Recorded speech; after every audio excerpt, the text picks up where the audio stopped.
Ave María Purísima sin pecado concebida. Capítulo 29. Discurso de la montaña. Sois la sal de la tierra. Escrito el 22 de mayo de 1945 y cifrado en Mateo 5 del 13 al 16, Marcos 9 del 49 al 50 y Lucas 14 del 34 al 35. Jesús va solo y ligero por un camino principal hacia un monte que se levanta cerca del camino principal que corre al oeste. Después de un poco de tiempo, empieza a elevarse lentamente por un largo trecho y forma una especie de llanura desde la que se ve el lago con la ciudad de Tiberíades al sur y las otras ciudades menos bellas que están hacia el norte. A partir de la llanura, el monte toma una especie como de rápida subida que se prolonga en forma de punta y que desciende para volver a aparecer en otra punta igual. La forma es como la de una silla. Jesús sube hacia la llanura por un camino de animales de carga muy bueno y llega a un poblado cuyos habitantes trabajan en esta llanura elevada donde ya el trigo empieza a espigar. Atraviesa el poblado y continúa entre los campos y prados que están tapizados de flores y de futuras mieses. El día es sereno. Se pueden ver las bellezas de la naturaleza que circunda el lugar. Además de la montaña solitaria a la que se dirige Jesús, está la cima imponente del Hermón, que parece una perla colocada sobre la base de esmeraldas, pues blanca es su cima cubierta de nieves y verde el color entre sus faldas.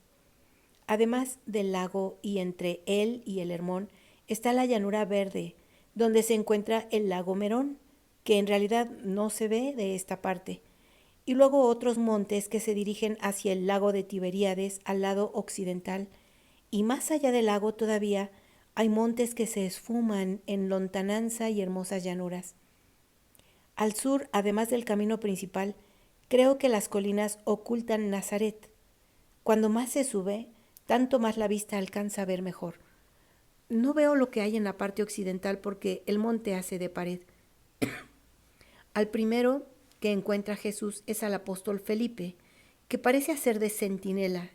¿Cómo, maestro? Tú aquí. Te esperábamos en el camino. Estoy esperando a los compañeros que fueron en busca de leche a casa de los pastores que tienen sus rebaños en estas partes. Abajo en el camino está Simón con Judas de Simón y con ellos Isaac y... ¡Oh! Venid, venid, el maestro está aquí. Los apóstoles que están bajando con frascos y cantimploras se echan a correr y los más jóvenes llegan, es claro, los primeros. La fiesta que hacen al maestro es conmovedora. Han llegado los demás y mientras Jesús sonríe, todos quieren hablar y contar. Sí, te esperábamos en el camino.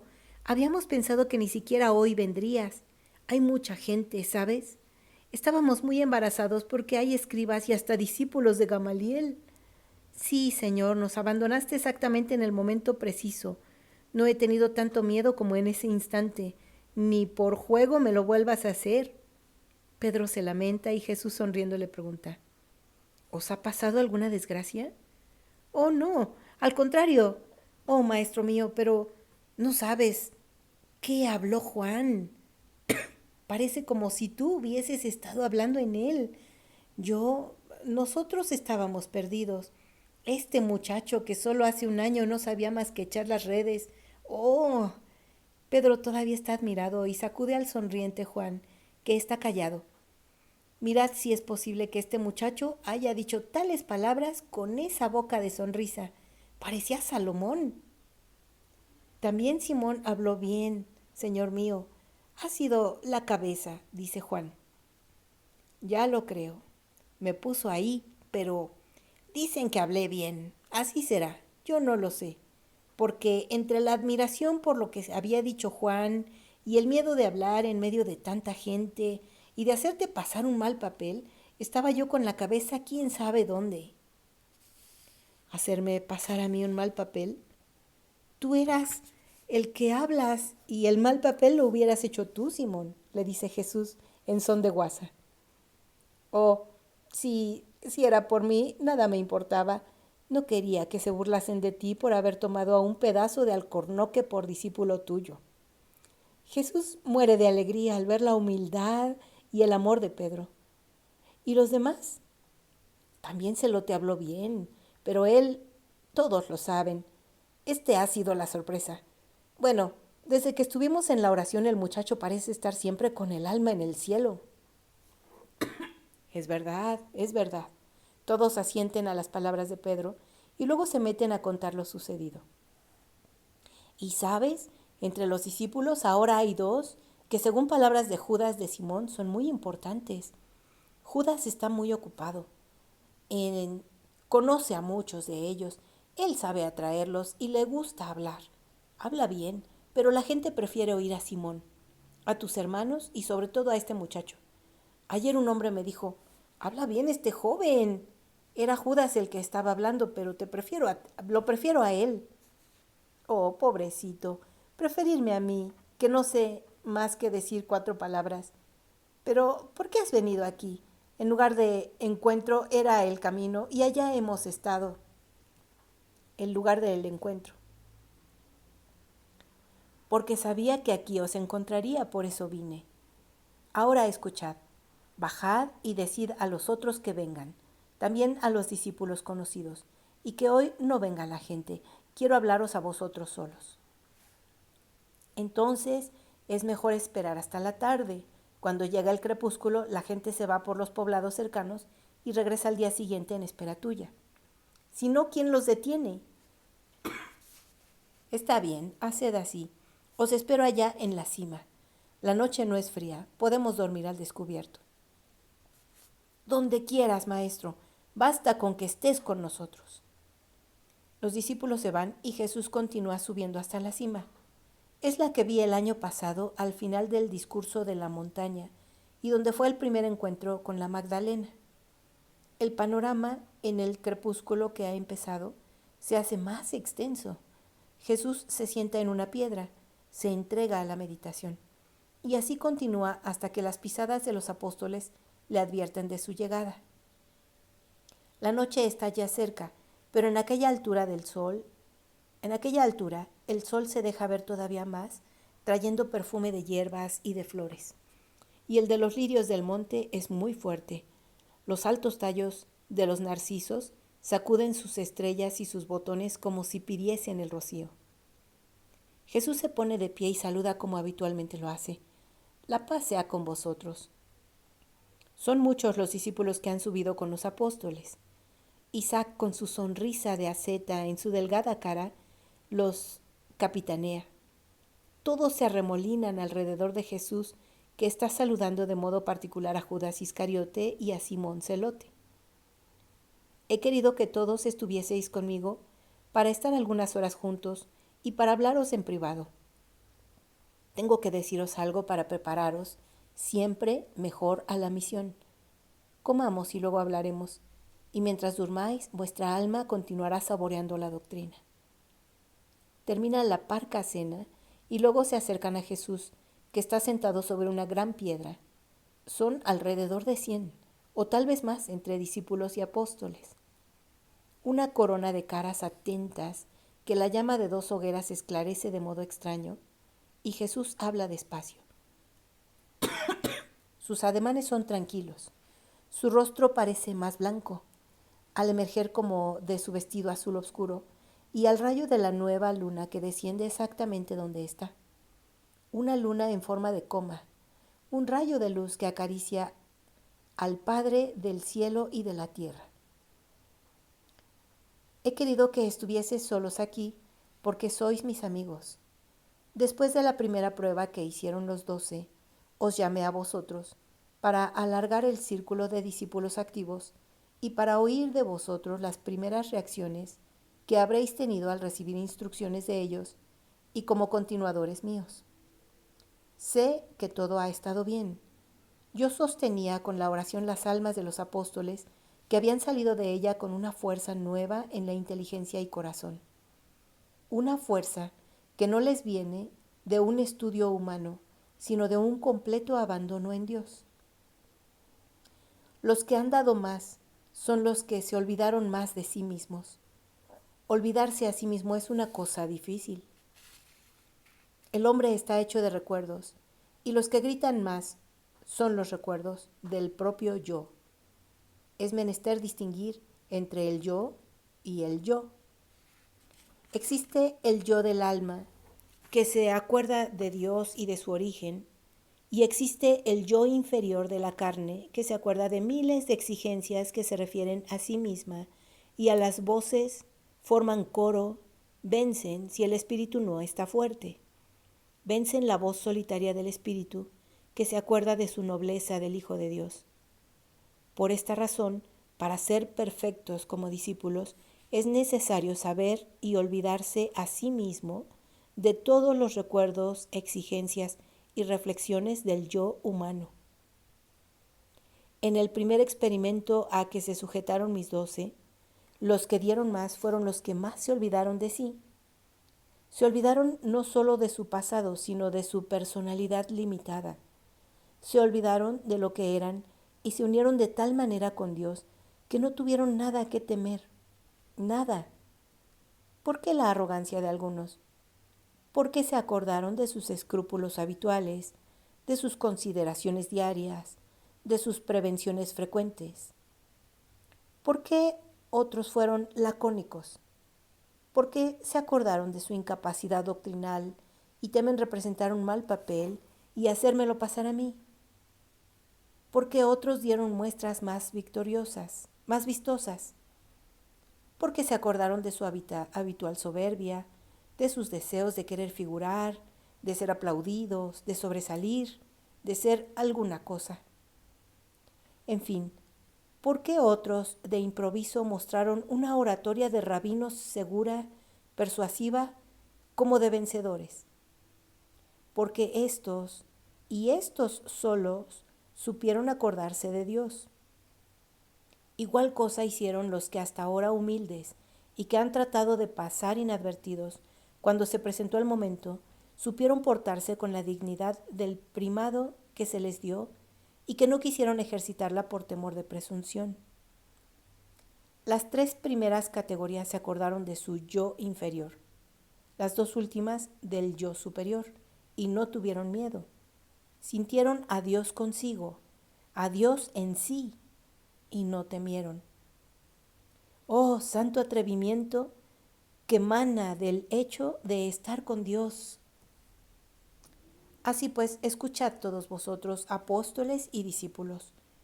Los apóstoles ya habéis oído estos conceptos, pero los comprenderéis más profundamente.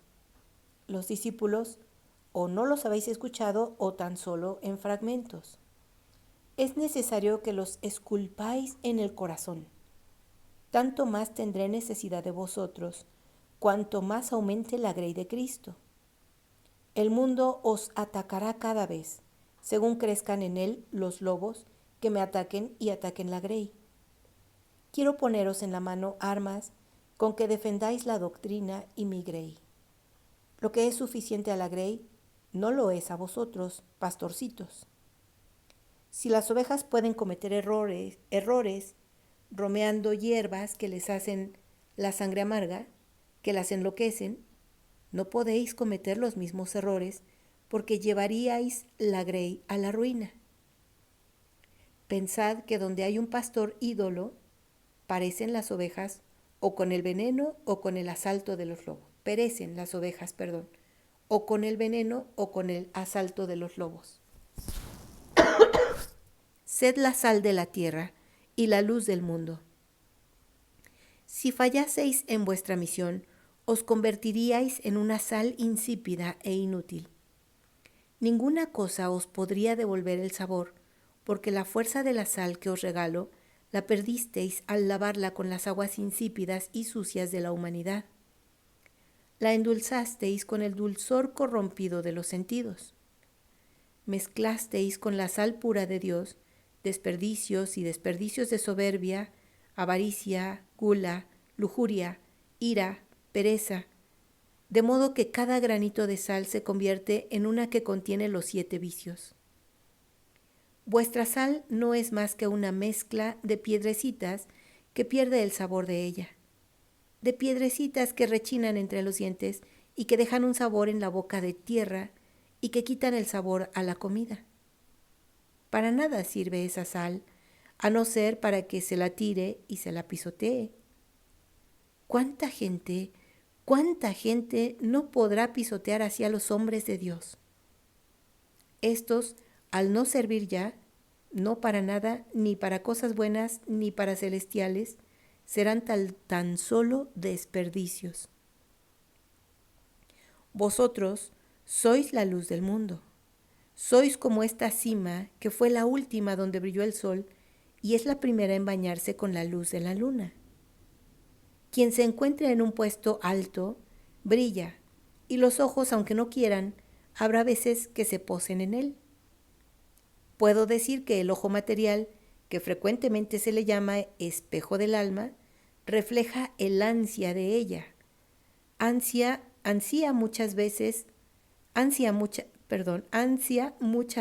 desapercibida, pero que existe hasta que el hombre no sea un demonio. El ansia por lo alto, por las alturas donde la razón instintivamente coloca al Altísimo. Y al buscar los cielos, alguna vez en la vida, los ojos se posan allá arriba. Acordaos de lo que hacemos todos desde nuestra niñez al entrar en Jerusalén. ¿A dónde van las miradas? Al monte Moria, coronado con el hermoso mármol y el oro del templo. ¿Y qué hacemos cuando estamos dentro de él? Mirar sus bellas cúpulas que resplandecen al sol. Qué hermoso es cuando se ven sus atrios, pórticos y patios. Sin embargo, las miradas van siempre arriba. Acordaos de cuando nos encontramos en camino. ¿A dónde van vuestras miradas para olvidar la monotonía, el cansancio, el calor, el fango? A las cimas, aunque no sean muy altas, aunque estén lejos. Y con qué gusto vemos que aparecen cuando estamos en una llanura extensa y monótona. Aquí hay fango, allá hay limpieza. Aquí el bochorno, allá lo fresco.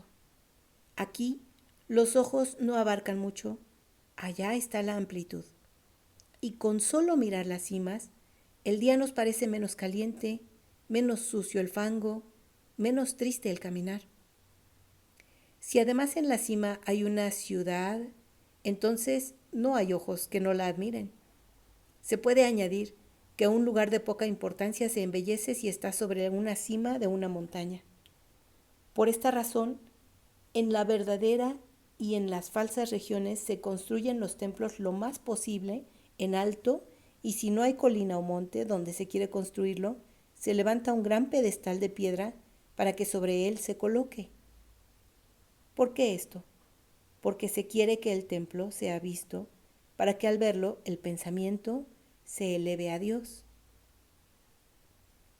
Igualmente os he dicho que sois luz. Cuando se prende una lámpara, ¿dónde se le pone? ¿En un agujero que esté bajo el horno? ¿En la cueva que hace de cantina? ¿En un armario? ¿O se le cubre con el almud? No, porque entonces hubiera sido inútil prenderla. Se pone sobre una mesa o en un lugar alto para que ilumine toda la habitación y a los que están dentro de ella. Precisamente lo que se ha puesto en alto es para que se recuerde a Dios, y por ello debe de estar a la altura de su cargo. Vosotros debéis recordar al Dios verdadero. Así pues, procurad no tener en vosotros el paganismo de las 7 formas. De otro modo, os convertiréis en lugares profanos, en bosquecitos dedicados a este o aquel Dios con minúscula, y arrastraréis con vuestro paganismo a quienes os consideran como templos de Dios verdadero. Debéis llevar con vosotros la luz de Dios. Un pabilo sucio, uno que no tiene aceite, humea y no da luz, apesta y no ilumina. Una lámpara puesta detrás de un cuarzo mugriento no forma la elegancia espléndida, no crea el brillante juego de la luz en el transparente mineral. Se oscurece con la cortina del negro humo que se le opaca. La luz de Dios resplandece donde la voluntad es cuidadosa en limpiarse diariamente de las escorias del mismo trabajo que produce con sus contactos, reacciones y desilusiones. La luz de Dios resplandece donde el pabilo se ha sumergido en un abundante líquido de oración y caridad. La luz de Dios se multiplica en infinitos rayos, cuantas son las perfecciones de Dios, que suscita en el santo una virtud heroica. Si él conserva separado el cuarzo de su alma del negro humo de las pasiones que humean, separado, Jesús levanta su voz que retumba en este anfiteatro natural. Solo Dios tiene el derecho y poder de tirar líneas sobre ese cristal, de escribir con el diamante de su voluntad su santísimo nombre. Entonces, este nombre se convierte en adorno que muestra facetas de belleza sobrenatural. Pero si el siervo necio del Señor, perdiendo el control sobre sí mismo y de su misión que es tan solo y únicamente sobrenatural, se deja poner falsos adornos, rayas, misteriosos y satánicos números que la astucia del fuego de Satán graba, entonces no brilla más la lámpara, sino que revienta, y con los pedazos del cristal apaga la llama, o si no revienta, produce una clase de señales inequívocas en que se deposita el hollín y poco a poco desaparece. Ay de los pastores que pierden la caridad, que rehúsan conducir día a día su grey a la altura donde quiere ir. Yo los castigaré derribándolos de su puesto y quitaré todo su humo. Ay de los maestros que rechazan la sabiduría para llenarse de ciencia frecuentemente contraria o soberbia y tal vez satánica. Oíd y no olvidéis, si todos los hombres tienen como destino, por medio de la santificación, ser semejantes a Dios, el sacerdote desde la tierra debería de tener ya tal aspecto de perfección. Debería de tenerlo para llevar a Dios a sus discípulos. Anatema a los maestros de doctrina sobrenatural que se convierten en ídolos del humo del saber. Ay de mis sacerdotes muertos en su alma. Ay de los que con su insipidez, con su tibieza carnal, con su soñar en apariciones alucinantes, hacen cálculos en los que no hay nada de deseo de aumentar las riquezas de los corazones y de Dios. Viven materializados, mezquinos, lentos, arrastrando en sus aguas muertas a los que los siguen creyendo vida. Maldición de Dios sobre los corruptores de mi pequeña y amada Grey. No a los que parecen por vuestra dejadez, sino a vosotros. No, oh vosotros, siervos inútiles del Señor, de hoy, de todos los tiempos. Os pediré cuentas y os castigaré. Recordad estas palabras. Ahora podéis iros. Voy a la cima. Dormid. Mañana el pastor abrirá sus pastizales de la verdad. El Señor te bendiga y te guarde. Haga brillar su rostro sobre ti y te conceda su gracia. El Señor vuelva su rostro hacia ti y te conceda su paz.